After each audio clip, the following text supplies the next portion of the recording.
გაინტერესებთ როგორ ხდება ინვიტრო განაყოფიერება X მეთოდით. Მოდი ვნახოთ თუ როგორ მიმდინარეობს ეს პროცესი რეპროვარტის ემბრიოლოგიის ლაბორატორიაში. X-ის, ანუ ინტრაციტოპლაზმური სპერმის ინექციას კვერცხუჯრედის გასანაყოფიერებლად ვიყენებთ მაშინ, როდესაც უნაყოფობა გამოწვეულია მამაკაცის ფაქტორით. ამ კონკრეტულ შემთხვევაშიც საქმე გვაქვს მამაკაცის უნაყოფობასთან, კერძოდ აზოოსპერმიასთან, რის გამოც ჩავატარეთ სპერმის მიკროქირურგიული ასპირაცია, მიკროტესე. მიღებული სპერმით კი ვანაყოფიერებთ მისი პარტნიორის კვერცხუჯრედებს.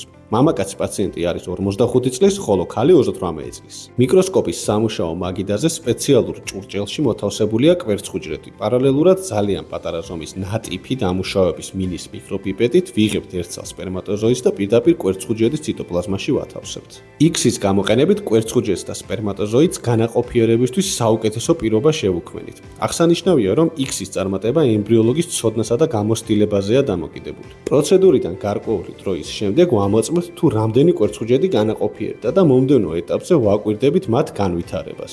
როდესაც ემბრიონები მიაღწევენ ბლასტოცისტის სტადიას, იგეგმება მათი საშვილოსნოს ღრუში გადატანა ან გაყინვა.